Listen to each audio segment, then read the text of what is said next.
Good morning, everyone. I'm really delighted to be here with Global Citizen and these esteemed panelists. For the next 20 minutes, we're going to be looking at the Middle East. And the approach that we want to take is as a workshop for mediation, for peace building, how the region can be seen as not just a very troubled place, which it is, but also as a place from which some solutions and some experiences to resolving conflict around the world can be done. And we also want to look how that's an example of how conflict resolution and our approaches to peace buildings are changing in a changing world where really we see different emerging leaders coming on the scene. And Qatar, I think, is an excellent example of that. Along with some of its neighbors, we've seen Gulf diplomacy really emerge in the last few years on multiple forums, multiple contexts, and doing things that others can't. Building trusted lines of communication to state and non-state actors, engaging with people that perhaps others find it more difficult to have relationships with, developing quiet, behind the scenes, but often effective methods of problem solving, not always successful, but certainly a lot of effort being put into them, and bringing the resources and credibility to get people around the table, move from talks to statements and hopefully peace. So I think what we want to look at is what can we use from Qatar's toolbox that can help a troubled world increase global stability, peace, development? How can we develop new methods to ensure humanitarian access, back channels, guarantees for conflicts, for parties to conflicts?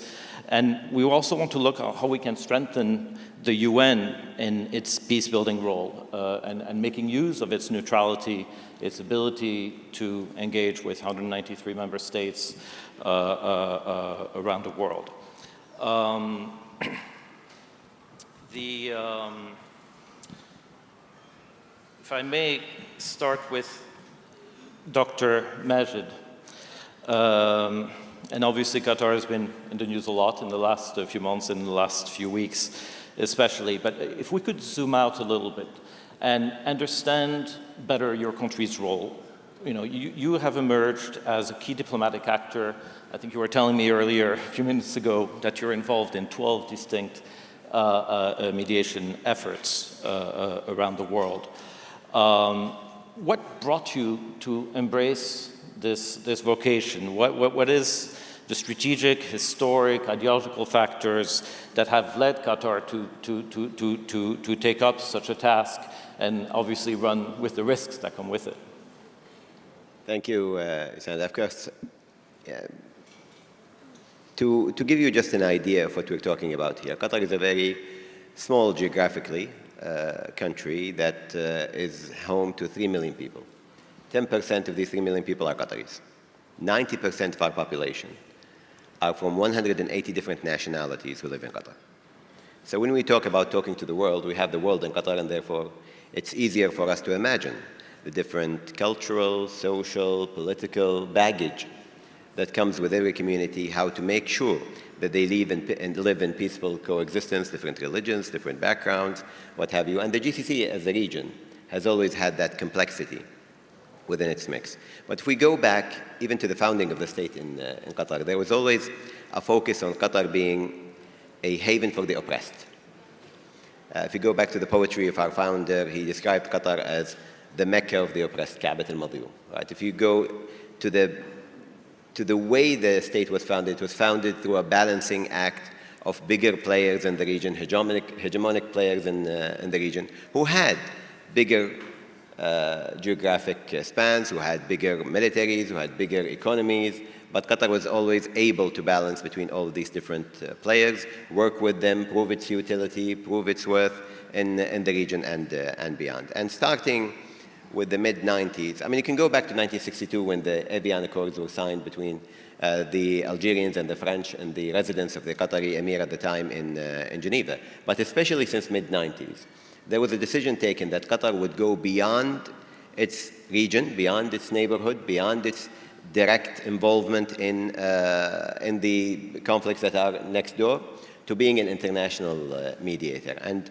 if you go through the history of mediations we've done, in the 90s and the beginning of the 2000s, in Lebanon, in Yemen, Eritrea and Djibouti, Sudan, Afghanistan, Iran, I can go on and on and on like this, but we're at a moment now where I think the trustworthiness of Qatar as a mediator has taken hold of the perception of Qatar internationally, even though we are facing, as you said, so many risks and misinformation and attacks by countries that we're trying to mediate. There's always this focus on keeping true to that ideal, because we can't take the prosperity and the peace that we live in Qatar for granted. You have to pay dividend to the international community. You have to make sure that you are a force that stabilizes and not a passive actor that just hoped great powers would come to your aid when time be. Peace is not cheap, and a commitment to peace is not a luxury. And this is why I think we're committed through our leadership and everybody who's working in our system to stick our necks out and to be forces for peace in this very turbulent world. Thank you, Elizabeth. If I could turn to you now. How do you respond to what Dr. Majed just said about how the way Qatar approaches peace? And mediation is only half of the process. That there needs to be peace building afterwards. Agreements need to be implemented. They need to make a difference quickly in how people feel. They need to contribute to safer communities, institutions that hold. Can you tell us more about your office and its role in that and its complementarity with mediation efforts? Yes, great. Thank you so much. It's a real pleasure to be here, and I want to start by thanking very sincerely the organizers here, both the Global Citizen Now, Open Society Foundation, and all those who have put together this wonderful program, and also have to salute the efforts of Qatar, which are becoming more and more present on the world stage, as you were saying, not only in your own region, but even further afield.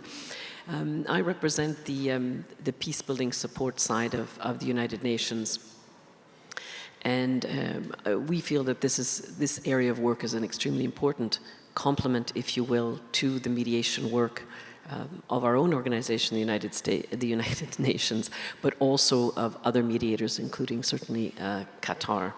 Because as I like to say, mediation is very difficult. It's not always something that is going to result in success.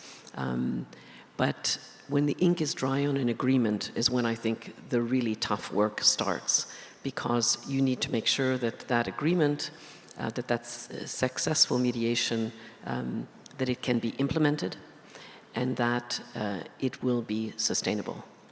So in addition to the political work, the diplomatic work that is done in the framework of, if you will, a classic mediation process, we feel very strongly that that needs to be also complemented very strongly by efforts, for example, at inclusion, so that you are not just including the direct parties to a negotiation in the process, but you are also bringing in civil society, the broader society.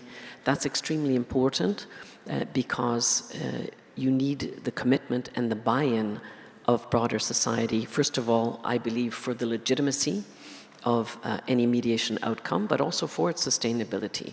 And you need that broader society also to be inclusive, to make sure that women are involved. We know that mediation processes, peace processes that include women, the outcome tends to be more sustainable, they last longer, but also youth, extremely important in many of these contexts, and any of the excluded groups, indigenous peoples, others. Because what is the root of many conflicts? It's basically exclusion.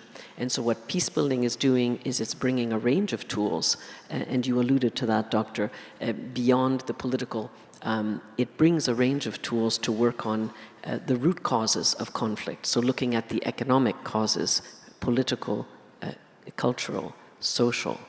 And if you are working on the root causes of conflict, the chances are that you will have a much more sustainable foundation for peace once you arrive at that peace deal. Thank you. Thank you. Dr. Majed, I do want to address and express also my condolences for the recent loss of one of your countrymen in the Israeli attack on the Hamas negotiation team in Doha. In that environment, when you're a mediator operating in that environment, I think we would all be interested in hearing how your country is reacting to that when the mediator itself is targeted. And what you need from others, what you need from the global community that has supported the Israeli Hamas talks, and your role with it at this moment, and what you need also from the UN system, from your allies.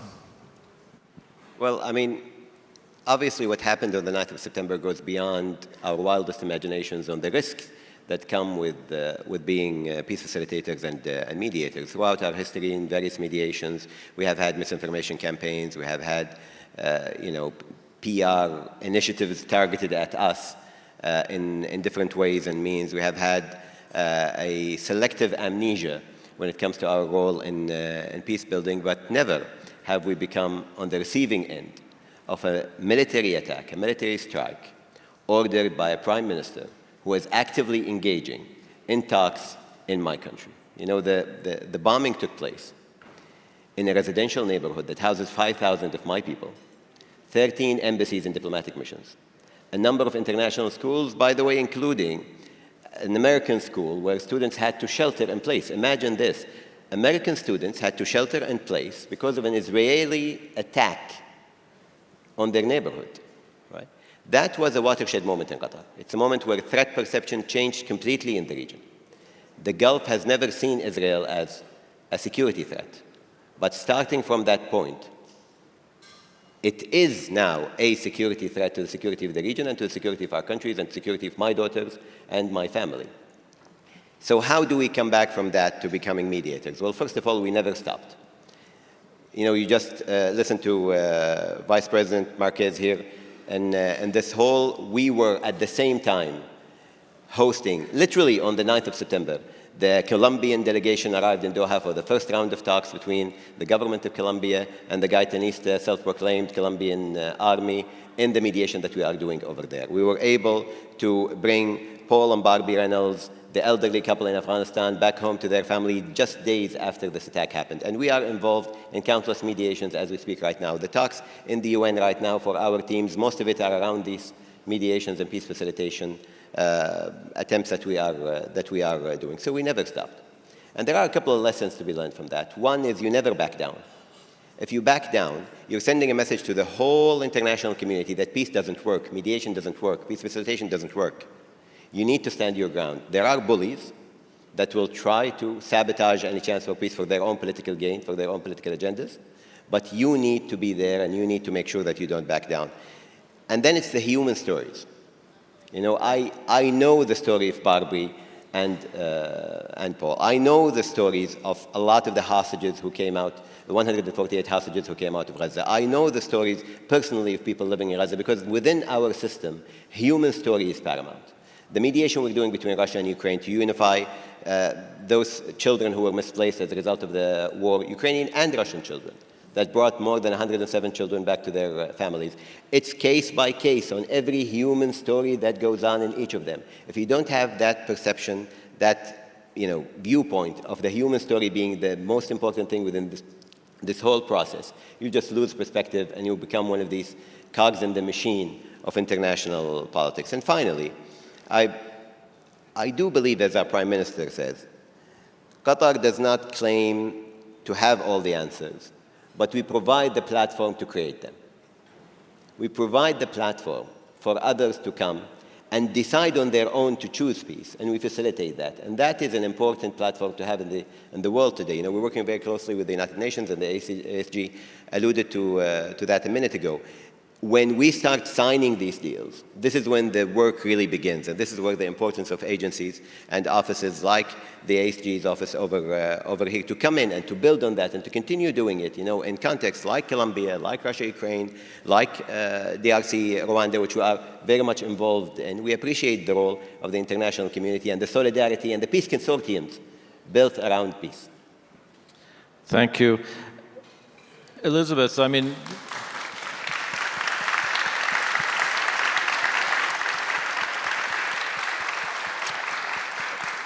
Elizabeth, the institution you represent has been under its own form of attack, and you know, I think we can all be candid here and say the UN is facing some serious challenges. Financial, there's certainly political criticism. We saw President Trump yesterday make some of them.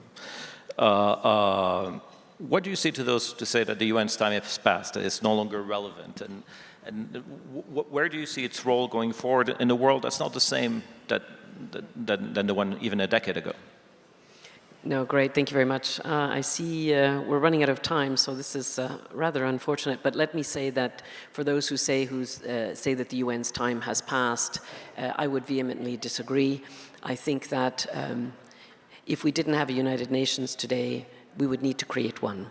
That doesn't mean that we don't need to reform, improve, update, innovate, absolutely so, and strengthen our partnerships with individual countries like mediators like Qatar, with regional organizations, even with the private sector and IFIs. We need all of these tools to be able to help countries build and sustain peace. But we have some unique features that no other institution does. We represent the UN system, 193 member states. We are a neutral force for good.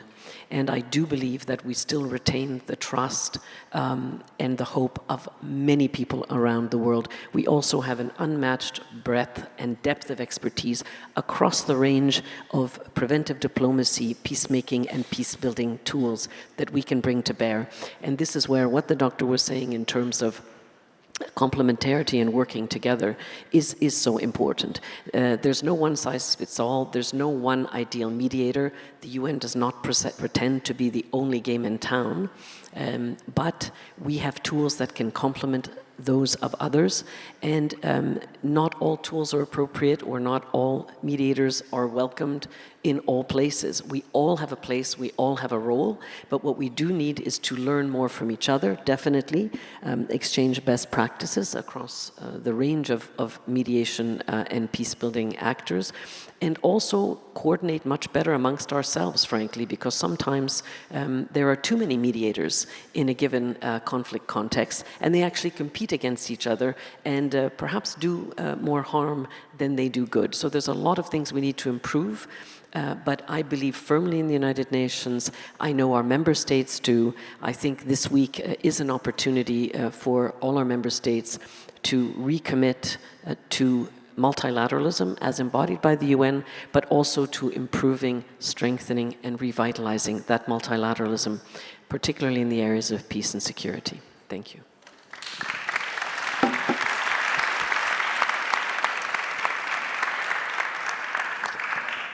Thank you very much to both of you. I think you've given a lot of us a lot of things to think about. I think this commitment, renewing the commitment to multilateralism, is definitely something that should be at the front and center. We need to make sure multilateralism is rethought and thrives in the coming years. So thank you both again to my co-panelists.